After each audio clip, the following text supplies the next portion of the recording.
rise of U.S. strike on North Korea.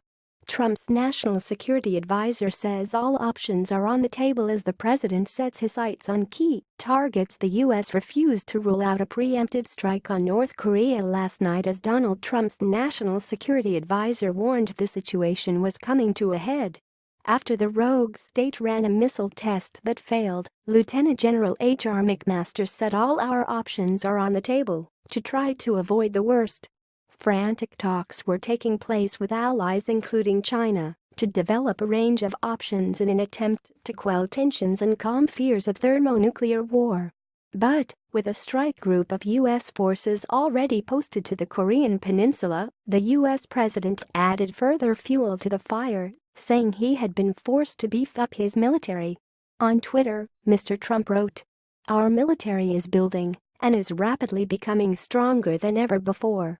Frankly, we have no choice." Mr. Trump and General McMaster said they hoped China would convince its neighbor, which depends on Beijing, to prop up its trades and finances to stop the crisis escalating. On Saturday, dictator Kim Jong-un's regime displayed its military muscle in a huge parade before yesterday's missile test, which exploded within seconds. The medium-range missile, fired from a base in the Sinpo area, ended in farce because it blew up almost immediately, sources said. The U.S. Pacific Command said it believed it to be a ballistic missile, which is initially powered and guided, but then uses gravity to fall to its target. Experts said it was not an intercontinental ballistic missile, ICBM, which would be able to reach targets around the world. Kim's ultimate aim is to be able to put a nuclear warhead on an ICBM. U.S. Vice President Mike Pence, who had flown into South Korea yesterday, accused North Korea of provocation. He said the U.S. was going to rebuild its military, restore the arsenal of democracy, and give troops the resources they needed to accomplish their mission. Evoking former President George W. Bush's speeches on the eve of the Afghan and Iraq wars, Mr. Pence said freedom will ever prevail.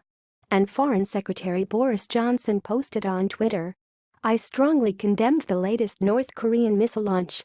They must stop these belligerent acts and comply with UN resolutions." General McMaster said the latest missile launch fits a pattern of provocative and destabilizing and threatening behavior on the part of the North Korean regime in Afghan capital Kabul. He told ABC's This Week show, "All our options are on the table, undergoing refinement and further development." He said, "The president has made clear that he will not accept the United States and its allies and partners in the region being under threat from this hostile regime with nuclear weapons. And so we're working together with our allies and partners and with the Chinese leadership to develop a range of options." He said the National Security Council was collaborating with the Pentagon, the State Department, and intelligence agencies to provide Mr. Trump with options.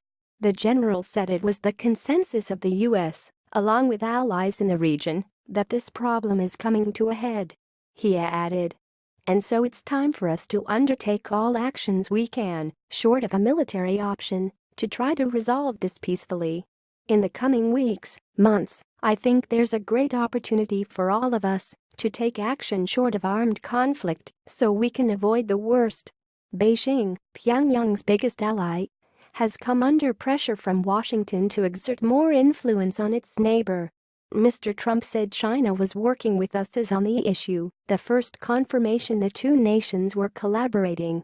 Tensions between North Korea and the U.S. were already on a knife edge over the posting of the strike group led by a nuclear-powered aircraft carrier to the region, a move that was denounced by North Korea. Pyongyang then rolled out its deadly arsenal on Saturday. Ballistic missiles and canisters capable of housing intercontinental ballistic missiles that could strike the U.S. mainland were among those items on display. But North Korea did not carry out its sixth nuclear bomb test, as previously feared.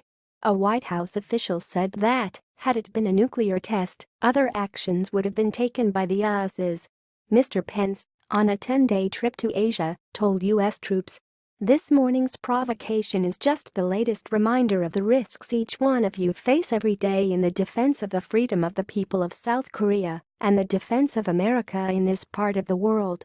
Thousands of U.S. and South Korean troops, tanks and other weaponry had been deployed last month in their biggest ever joint military exercises that led North Korea to issue routine threats of attacks on its rivals if they showed signs of aggression.